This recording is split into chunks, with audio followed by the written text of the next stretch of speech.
Today we're going to look at the method of sealed bids and the method of markers. First, we're going to take a look at the method of sealed bids. This is for discrete cases. This means that you cannot divide the goods.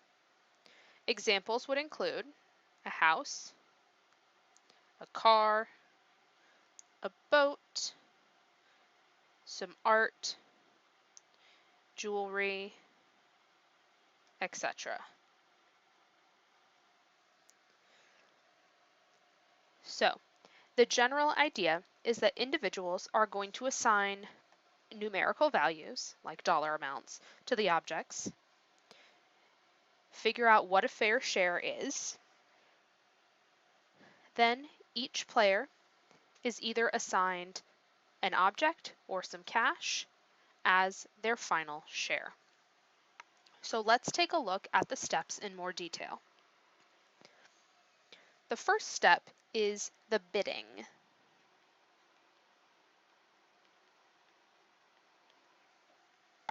In this step, each player will independently assign values to each of the objects. The fact that they are sealed bids means that they do not know what each other writes, and they should represent an honest evaluation of the objects.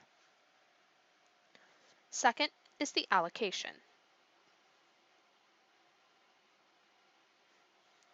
Each item is awarded to the highest bidder.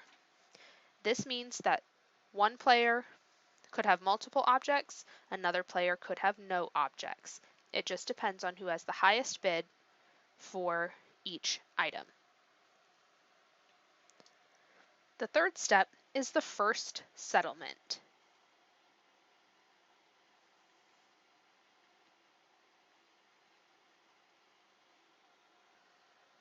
In the first settlement, you figure out how much money each player owes or is owed by the estate. And this depends on how the objects they got compared to their fair share. So, to do that calculation, you are going to add up all of a player's bids to figure out the total worth for the estate, and then divide by the number of players. This will tell you each player's fair share. If the total value of the items that the player received is greater than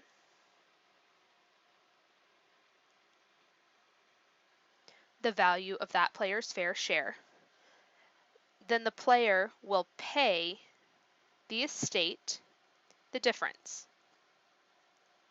If the total value of the items that the player gets is less than their fair share, then that player will receive the difference in cash. Then you want to figure out what the surplus cash is.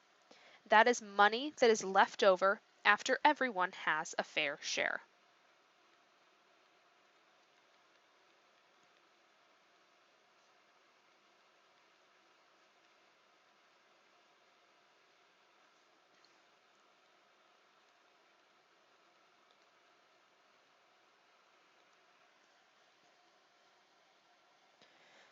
That's the first settlement.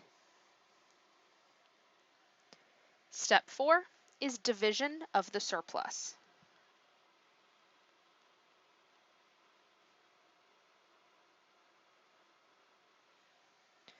So you take the surplus money and divide it equally among the players. That means that in the final settlement, each player will get their fair share, plus or minus some cash, and the bonus. The bonus comes from the surplus. The last stage is the final settlement.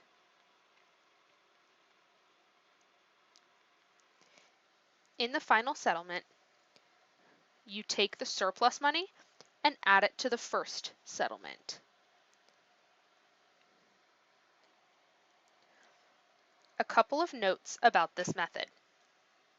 First, each player must have enough money to play the game. If they are going to make honest bids, then they need to be prepared to have to pay the estate some cash if those items are worth more than their fair share. If they do not have cash available, they are definitely at a disadvantage because they will not be able to give honest bids for the items. Second, each player must accept money instead of items. No item must be considered priceless. And lastly, the players have no useful information about each other's value systems prior to bidding, so you have no idea how the other people are going to bid. Let's take a look at an example. First, we have 4 siblings who are dividing up an estate that consists of a house, a Rolls-Royce, and a Picasso painting. Each of the players is going to make a bid in dollars for each of the items in the estate, giving his or her honest assessment of the actual value of each item. Each player submits their own bid in a sealed envelope. When you look at their bids, here's what you get. Arthur, Betty, Carla, and Dave have each said what they think each of the 3 items is worth. So that is the bidding. Next, we have the allocation. So we're going to give each item to the highest bidder, and if there's a tie, we can flip a coin. So for the house, Betty was the highest bidder, so she will get the house. For the Rolls-Royce, Dave is the highest bidder. And for the Picasso, Arthur was the highest bidder. Unfortunately, Carla does not get any of the items. So that's the allocation. Now, for the first settlement, it depends on what items each player got in the allocation. That will help us determine whether each player owes money or is owed money by the estate. So first, we need to calculate each player's fair share. To do that, we are going to add up their bids and divide by the number of players. So going back to this bidding chart, for Arthur, we're going to add up his 3 bids, 220,000 plus 40,000 plus 280,000. That gives us a total of 540,000.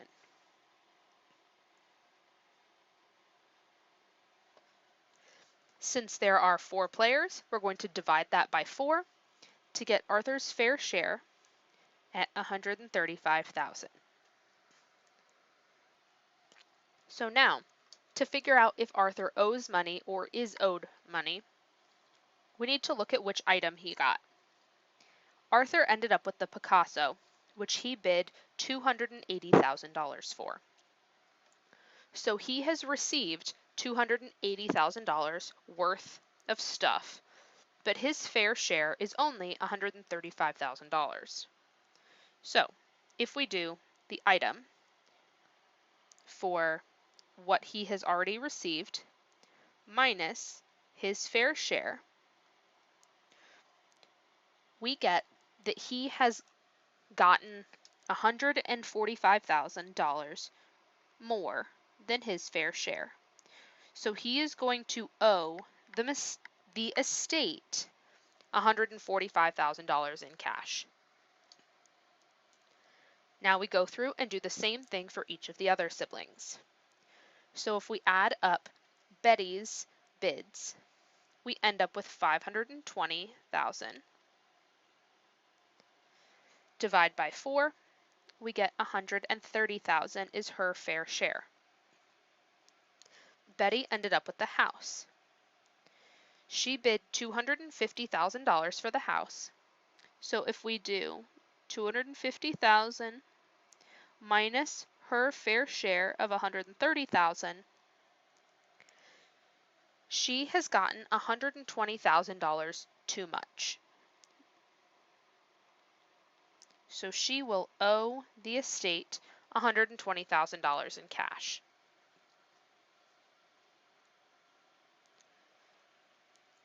If we add up Carla's bids, we get 492,000. Divide by 4, we get that her fair share is 123,000. Now, Carla did not receive any of the items. So far she has received $0, but she deserves $123,000. So she is going to receive $123,000 in cash. Lastly, for Dave, we add up his bids and get $440,000. Divide by 4, his fair share is $110,000. Dave got the Rolls Royce, which he bid $52,000 for. His fair share is $110,000. So he right now has only received $52,000 of the $110,000 that is his fair share. So he is going to receive $58,000 in cash.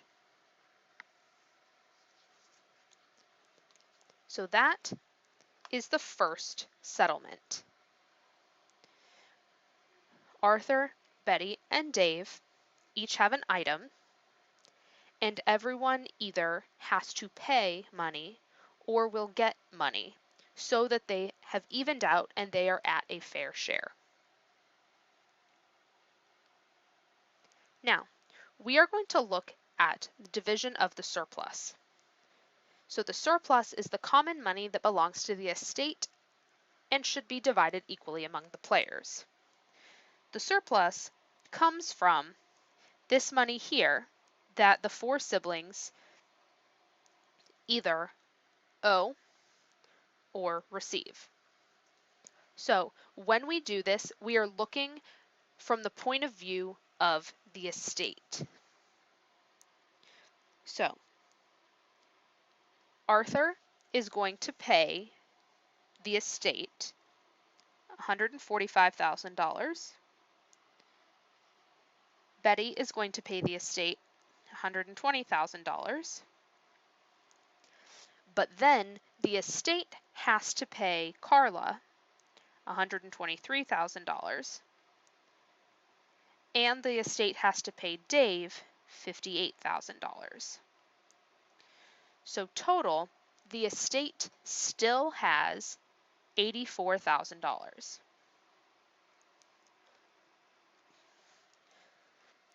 So I'm going to divide this $84,000 evenly between the 4 siblings. So 84,000 divided by 4 is 21,000. So each of these people gets an additional $21,000.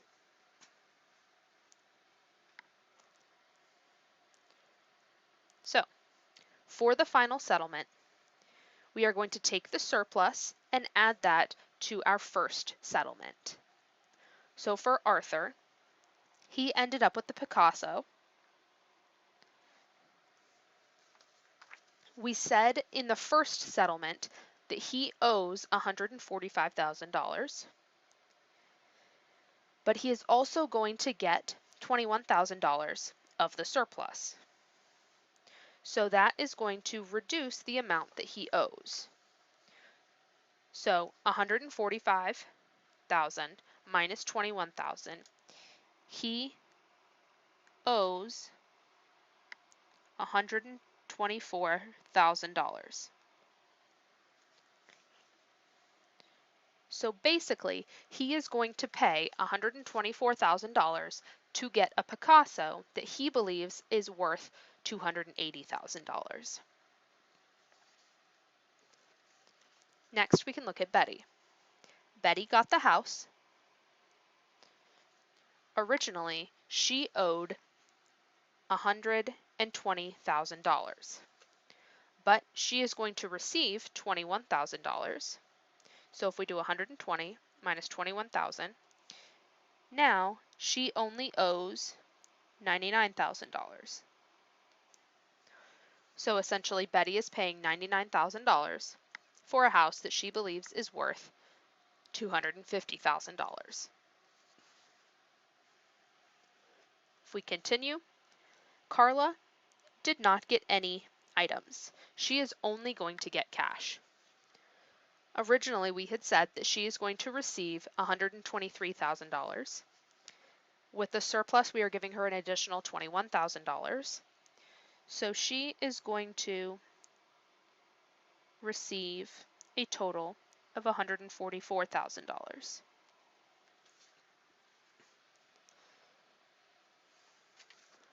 Lastly, Dave gets the Rolls-Royce. Originally, we said he was going to receive $58,000. We are adding an additional $21,000. So he is going to receive $79,000. And that is our final settlement for this estate. Let's look at one more example.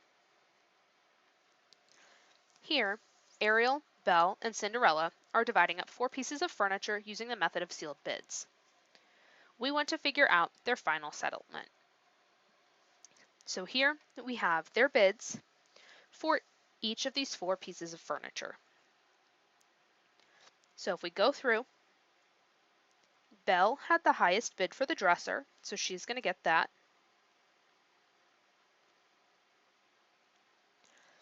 Ariel had the highest bid for the desk. For the vanity, Cinderella has the highest bid.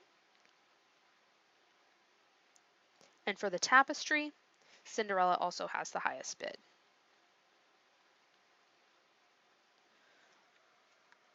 So we are going to total up all of their bids. So if you add up all of Ariel's bids, you get 900. For Belle, you also get 900. And for Cinderella, you get 1200. For their fair share, you are going to divide each of the total bids by 3. So we have 300, 300, and 400.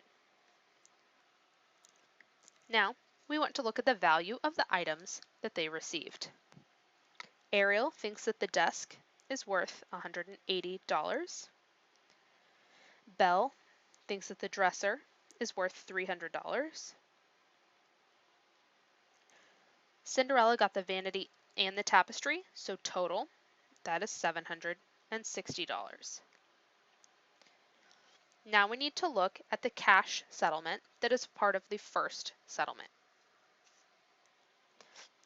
Ariel's fair share is $300. So far, she has only received $180 in items.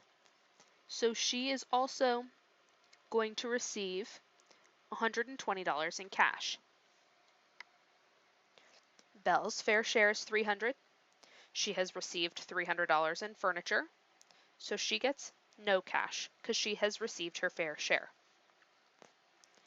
Cinderella's fair share is $400, but she has received $760 in furniture, so she is going to owe $360. So, to figure out the surplus, if I am in charge of the estate, Cinderella is going to give me $360, and I'm going to turn around and give Ariel $120 of that $360. So I, as the executor of the estate, still have $240. So if I divide that up between the 3 of them, each gets $80. Now for the final settlement, Ariel has the desk, and she is going to get $120 plus $80, so $200. And she receives $200. Belle is going to get the dresser and $80 in cash.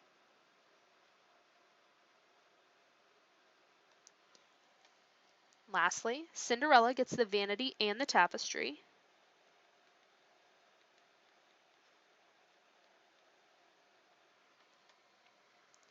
Originally, she owed $360. Then she's going to get $80. So now she only owes $280.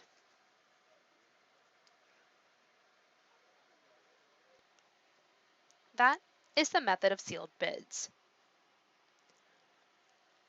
Now let's take a look at the method of markers.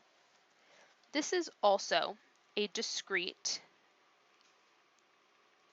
fair division scheme, but it does not require players to put up any of their own money.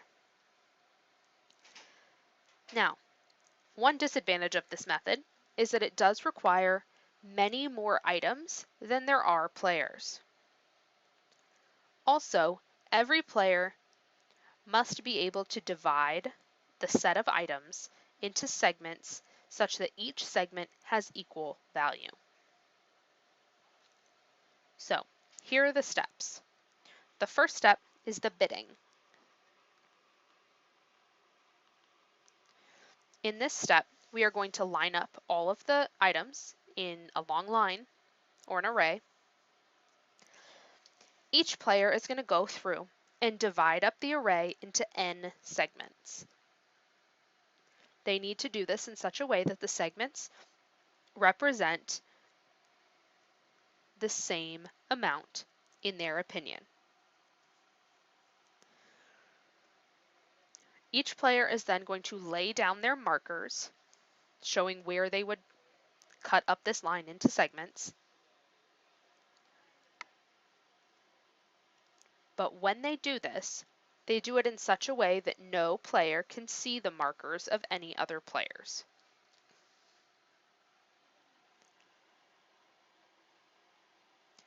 The second step is the allocation.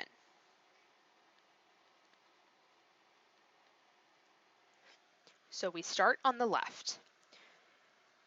We give the first segment to the player who has the first marker. That player gets that first chunk and is out of the game. You then remove that player's markers from the rest of the list. Then again, you start on the left and go until you find the first of the second set of markers. That player gets all of the items from their second marker back to their first marker, and then you remove them from the situation. You repeat this until everyone has gotten a chunk. The last player will get all of the items to the right of their last marker. The third step is the leftovers. You will probably end up with a couple items left over. These can be allocated to the players by lottery, like flipping a coin, or if there are still a lot of items left, you could do the method of markers again, or you could do the method of sealed bids. Couple things about this method. It works best when there are a large number of similarly valued objects. If the objects have different values, it's going to be hard to divide them into equal segments. For example, if you had a set of goods containing 50 pieces of candy and an iPhone, it'd be really hard to divide them into 4 equal shares. Let's look at an example. So, we have 4 friends, Dorothy, Rose, Blanche, and Sophia, who are trick-or-treating. On the way home, their bags get mixed together and they have one big pile of candy. They decide to use the method of markers to divide up the candy. So first, they have to line up the candy in an array or a linear order. Then, each player is going to place markers where they feel the candy is best divided into n sections. Since there are 4 of them, they are trying to divide them into fourths. So if we look at Rose, pieces 1 through 4, she believes that, in her opinion, based on her preferences, that is worth 1/4 of the value of the total pile of candy. Then, from her first marker to her second marker, so pieces 5 through 8, she believes is worth 1/4 of the total value. Then from her second marker to her third marker, so from pieces 9 through 15, she believes are worth 1/4 of the value. And the pieces of candy to the right of her last marker, pieces 16 through 20, she believes are worth 1/4 of the total value. The other ladies divide up the candy similarly. Now, for the allocation, we start on the left and stop when we come to the first marker, which is Rose. So Rose is going to get the first 4 pieces of candy. Those are hers. She's out of the situation now. We take out all of Rose's markers because Rose is done. Then we continue along the line until we get to the first of the second markers, which belongs to Blanche. So Blanche gets everything between her first and her second marker, which is those 3 pieces of candy. She gets those, she's done. We remove all of her other markers. Then we continue. When we get to the third marker, you can see that Dorothy and Sophia, their marker's in the same place. So we need to flip a coin to see who gets that share. Dorothy wins the coin toss, so the pieces of candy between Dorothy's second and third marker go to her. Sophia is going to get everything to the right of her last marker, which is pieces 17 through 20. Now, you'll notice that we have 4 pieces of candy left over, pieces 5, 6, 10, and 11. We could hand those out using a variety of methods. We could flip a coin and somebody gets all of them. You could do the method of sealed bids and see who gets which piece of candy. But those need to be handed out after all of the allotments have been made. Let's look at an example. So, 3 children are dividing up a set of 13 pieces of candy using the method of markers. Their bids are here below. So, we want to describe the allocation for each of the children and say which items are left over. So if we start on the left, the first marker that we come to is B1. So B is going to get that first chunk of candy, which is pieces 1, 2, and 3. So B is done. His markers can be removed. We continue until we get to the first of the second set of markers, which is C2. So C is going to get everything between their first and second marker, which is pieces 5, 6, and 7.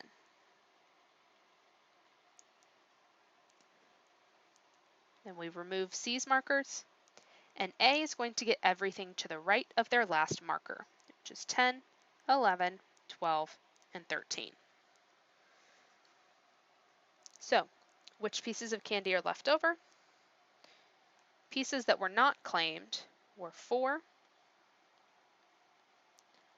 8, and 9.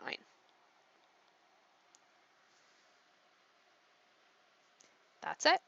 Go ahead and start working on your practice.